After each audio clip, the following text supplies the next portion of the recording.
নমস্কার বন্ধুরা, আমি চলে এসেছি।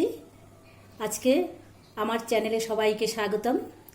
আমি আজ একটা নতুন রেসিপি বানাতে চলেছি এক বন্ধুর রিকোয়েস্টে। চলুন দেখি আজকে কি বানাতে চলেছি।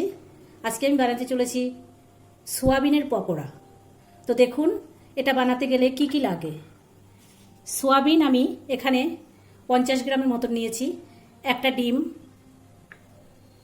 বেসন নিয়েছি 1 কাপ, একটা টমেটো, একটা পেঁয়াজ কুচিয়ে নিয়েছি, এখানে গোলমরিচের গুঁড়ো 1 চামচ, একটা কাঁচা লঙ্কা কুচানো, 1 চামচ আদা বাটা, হলুদের গুঁড়ো পরিমাণ মতো আর স্বাদ মতো নুন। তো চলুন এবার এটাকে আমি মেখে নেব। সোয়াবিনটাকে আমি প্রথমেই সিদ্ধ করে কুচিয়ে নিয়েছি।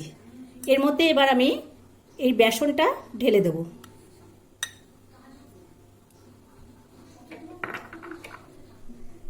টমেটো কুচিটা দিলাম, পেঁয়াজ কুচিটা দিয়ে দেব, গোলমরিচের গুঁড়োটা দেব, লঙ্কা কুচানোটা দেব, আদা বাটা, পরিমাণ মতন হলুদের গুঁড়ো আর স্বাদ মতন নুনটা দেব। ডিমটা আমরা এর মধ্যে দিয়ে দেবো। এবার এটাকে ভালো করে মাখিয়ে নেব।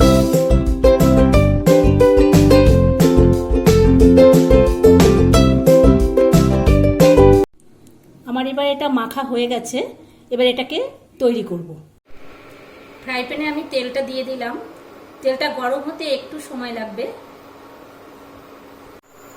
তেলটা গরম হয়ে গেছে, এবার আমি এটা দিয়ে দেব।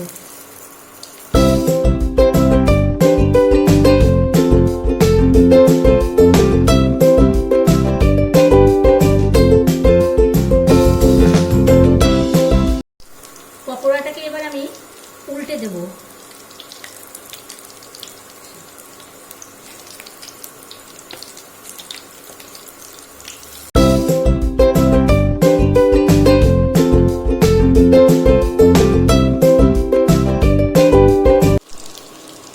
পকোড়াটা ভাজা হয়ে গেছে, 2 পিঠ লাল লাল করে ভাজবেন। এবার এটাকে আমি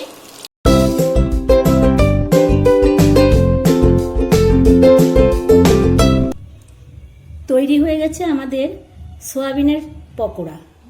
তো আপনারা এটা বাড়িতে সন্ধ্যার জলখাবারের জন্য তৈরি করতে পারেন। যদি ভালো লাগে অবশ্যই কমেন্টে জানাবেন আর সাবস্ক্রাইব করতে ভুলবেন না। নমস্কার।